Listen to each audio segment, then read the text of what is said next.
కూరగాయ పంటలో అనుకూలమైన వాతావరణం ఏమైనా ఉందంటే జనవరి, ఫిబ్రవరి, మార్చిగా చెప్పుకోవచ్చు.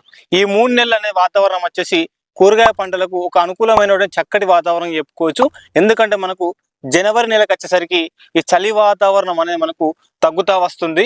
అదేవిధంగా ఫిబ్రవరి, మార్చికి వచ్చేసరికి ఎండాకాలం అనేది అప్పుడు స్టార్ట్ అవుతూ ఉంటుంది. కాబట్టి ఏదైతే ఈ 3 నెలలు ఉన్నాయో కూరగాయ పంటలకు అనుకూలమైనటువంటి వాతావరణంగా చెప్పుకోవచ్చు.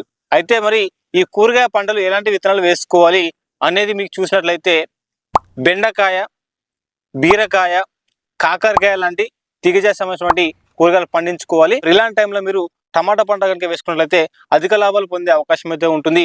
అందులో మీకు మెయిన్గా చూస్తే ఈ తీగజాతి సంబంధించినటువంటి చూసినట్లయితే ఈ బీరకాయ కావచ్చు, అదేవిధంగా కాకరకాయ కావచ్చు, ఈ అనుకూలమైన వాతావరణ పరిస్థితుల్లో మీకు కంపల్సరీ దిగుబడి వైపు రైతుకు లాభం జరిగే అవకాశం అయితే ఉంటుంది.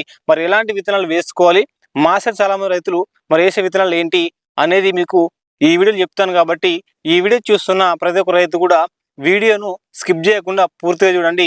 వీడియో నచ్చితే ఒక లైక్ చేయండి.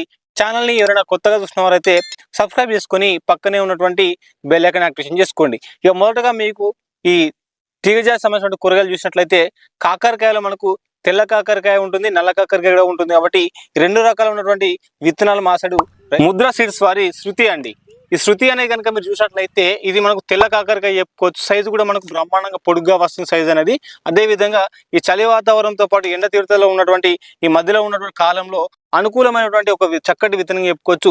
మా సైడ్ చాలా మంది రైతులు ఇలాంటి విత్తనాలు వేస్తూ ఉంటారు. ఇది మీరు 10 గుంటలు కావచ్చు, 5 గుంటలు కావచ్చు, ఎకరం కావచ్చు. మీరు ఎంత మోతాదులో వేసుకున్నారో దానికి తగ్గట్టు మనం వేసుకునే ప్యాటర్న్ చేయండి. మెయిన్గా అయితే ఇది మనకు వచ్చేసి తెల్ల కాకరకాయ అనేది ఇప్పటి వాతావరణ పరిశ్రమలకు చాలా వరకు మంచిగా నీకు నీట్గా ఎదుగుతుంది, చక్కగా ఎదుగుతుంది. కాయ కూడా సైజు వచ్చే అవకాశం అయితే ఉంటుంది. మార్కెట్లోకి వెళ్తే మీకు కాయ సైజుని బట్టే రేటు కూడా ఉండే అవకాశం అయితే ఉంటుంది. కాబట్టి ఉన్నటువంటి వాతావరణ పరిస్థితుల్లో ఉన్నటువంటి శృతి అనేది మనకు ముద్ర సీల్ అందుబాటులో అయితే ఉంటుంది. ఒకవేళ రైతులు ఇలాంటి సీల్ వేసుకోవాలనుకుంటే మాత్రం వేసుకోవచ్చు. ఇది మనకు తెల్ల కాకరకాయ అండి. ఇక నల్ల కాకరకాయ అంటే మనకు అంకుర్ సీల మనకు వచ్చేసి కరిష్మా ఉంటుందండి. కరిష్మా వచ్చేసి చూస్తే మా ఏరియాకు చాలా వరకు ఇది ఒక మంచి విత్తనం చెప్పుకోవచ్చు. చాలా వరకు రైతులు దీన్ని కూడా ఎక్కువ వేస్తూ ఉంటారు. ఈ అంకుర్ సీలో ఉన్నటువంటి కరిష్మా వచ్చేసి మనకు నల్ల కాకరకాయ అండి. ఇదేమో మనకు తెల్ల కాకరకాయ, ఇది మనకు నల్ల కాకరకాయ. ఇవి రెండు కూడా మనకు చూస్తే కాకరకాయలు అన్నప్పటికీ కూడా తెల్లగా నల్లగా ఉంటాయి. కాబట్టి ఇందులో మీకు ఏది అందుబాటులో ఉంటే అది వేసుకోవచ్చు. రేటు పరంగా చూస్తే మీకు కొద్దిగా తెల్ల కాకరకాయకు రేటు ఎక్కువ పడే అవకాశం అయితే ఉంటుంది. ఈ నల్ల కాకరకాయకు మీకు కొంచెం రేటు తక్కువ పడే అవకాశం అయితే ఉంటుంది. ఏది ఏమైనప్పటికీ కూడా ఇవి రెండు కూడా మాత్రం ఇప్పటి వాతావరణ పరిస్థితిలో అనుకూలమైనటువంటి విత్తనాలు చెప్పుకోవచ్చు. ఇది మనకు తీగ జాతిలో వచ్చేసి ఇలాంటి విత్తనాలు కనుక మీరు వేసుకుంటే ఈ సంవత్సరం మరి కూరగాయల్లో అధిక దిగుబడి సాధించే అవకాశం అయితే ఉంటుంది. కాబట్టి ఎవరైనా రైతులు కూరగాయ పంట సాగు చేయాలంటే మాత్రం ఇలాంటి విత్తనాలు వేసుకోండి.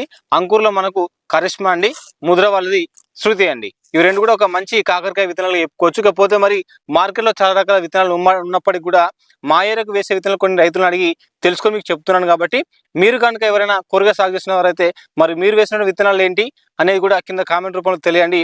వాటి యొక్క దిగుబడి కూడా ఏ విధంగా ఉంటుంది అనేది కూడా క్లుప్తంగా వివరంగా కామెంట్ చేస్తే ఇతరులకు కూడా ఉపయోగపడే అవకాశం అయితే ఉంటుంది. అదేవిధంగా చూస్తే మీకు తీగ జాతిలో మరొకటి మనకు ఎక్కువగా రైతులకు వచ్చేసి ఉన్నటువంటి వాతావరణ పరిస్థితుల్లో మనకు ఈ బీరకాయ పంట అనేది రైతుకు అనుకూలంగా ఉండే అవకాశం అయితే ఉంటుంది. ఇక బీరకాయలు వచ్చేసి చాలా రకాల విత్తనాల కంపెనీలు ఉన్నప్పటికీ కూడా మా ఏరియాకు రైతులు వేసేది ఈ విఎన్ఆర్లో చూస్తే మనకు అర్తే అండి. అర్తే అనేది మనకు ఒక మంచి బీరకాయ విత్తనం చెప్పుకోవచ్చు. ఇది వచ్చేసి మనకు చాలా వరకు పొడుగ్గా వస్తూ ఉంటుందండి.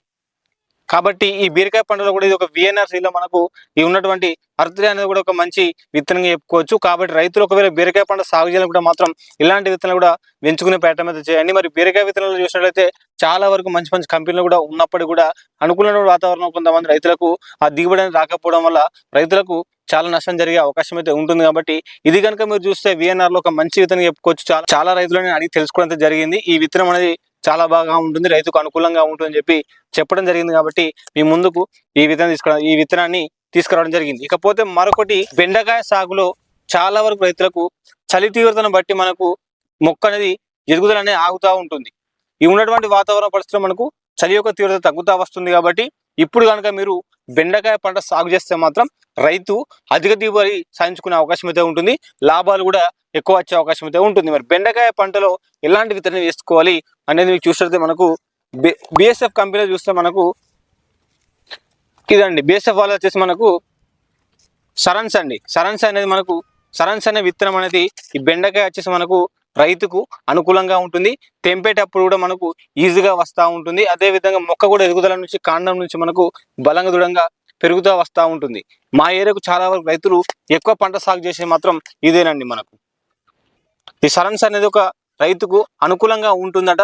అదే విధంగా ఏదైనా తెగులను తట్టుకునే విషయంలో కావచ్చు, అదే విధంగా బూడిద తెగులు కావచ్చు, తెగుల విషయంలో కావచ్చు, ఏదైనా దోమ లాంటిది నల్లి లాంటివి కూడా కంట్రోల్ పెట్టుకోవడానికి అనుకూలమైన విత్తనం చెప్పుకోవచ్చు. కాబట్టి ఎవరైనా రైతులు ఈ సంవత్సరం మరి ఈ బెండకాయ పంట సాగు చేయాలనుకుంటే మాత్రం ఈ ఉన్నటువంటి బేసఫ్ కంపెనీలో ఉన్నటువంటి సరన్స్ అనేది వేసుకునే ప్రయత్నం అయితే చేయండి. తీగజాతికి సంబంధించిన విత్తనాలు చూస్తే మనకు సోరకాయ అనేది మనకు ప్రధానంగా ఎక్కువగా చాలా రైతులు వేస్తూ ఉంటారు. ఈ సోరకాయలు కనుక మీరు చూసినట్లయితే మనకి ఇది నిర్మల్ సీడ్ వాళ్ళదండి, రామ్దేవ్ అంటాం మనం. ఈ నిర్మల్ సీడ్ లో ఉన్నటువంటి రామ్దేవ్ అనేది చూస్తే మనకు తీగ అనేది ఎక్కువ సాగుతూ ఉంటుంది, దగ్గరగా అల్లుతూ ఉంటుంది. కాబట్టి మనకు దగ్గర కాపు అనేది పడుతూ ఉంటుంది ఈ సోరకాయ అనేది.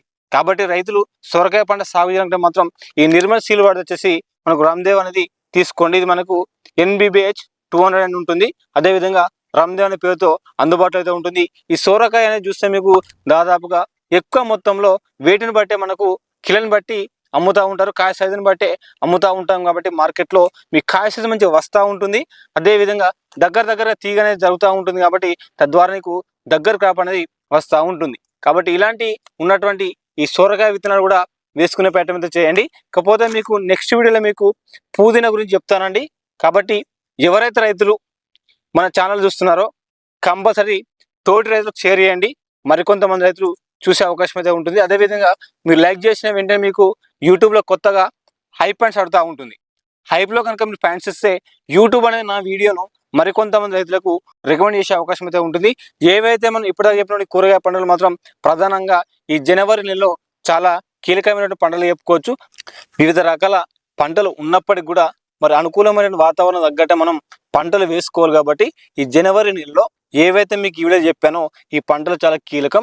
వీటిని వేసుకొని మీరు అధిక దిగుబడి సాధించుకుంటూ అధిక లాభాలు పొందే అవకాశం అయితే ఉంటుంది. కాబట్టి కొంచెం వర్షాకాలంతో పోలిస్తే ఖరీఫ్తో పోలిస్తే మనకు రబీలో వచ్చేసి మనకు దాదాపు ఈ ఉన్నటువంటి పంటలు వేస్తే మాత్రం రైతుకు దిగుబడి పెరిగే అవకాశం అయితే ఉంటుంది. కాబట్టి రైతులు జాగ్రత్తగా ఏవైతే ఈ విత్తనాలు చెప్పానో ఇవే కాకుండా మార్కెట్లో మంచి విత్తనాలు ఉన్నప్పటికీ కూడా ఒకవేళ మీరు ఎవరైతే రైతులు ప్రధానంగా ఎక్కువ మొత్తంలో కూరగాయ పంటలు సాగు చేస్తున్నారో మీరు వేసే విత్తనాలు ఏంటి, ఆ విత్తనం అనేది రైతుకు అనుకూలంగా ఉంటుందా లేదా ఈ వీడియో కింద కామెంట్ రూపంలో తెలియజేస్తే మాత్రం ఇతర రైతులకు కూడా ఉపయోగపడే అవకాశం అయితే ఉంటుంది. కాబట్టి తప్పకుండా తోటి రైతులకు ఉపయోగపడాలంటే మాత్రం ప్రతి ఒక్క రైతు కూడా ఎవరైతే ఈ కూరగాయ పంటలు సాగు చేస్తున్నారో కింద కామెంట్ రూపంలో తెలియజేసే ప్రయత్నం అయితే చేయండి. మరి మరొక మంచి వీడియోతోటి మళ్ళీ కలుసుకున్నాం. అందరికీ సెలవు. ధన్యవాదాలండి. జై జవాన్, జై కిసాన్. Thank you.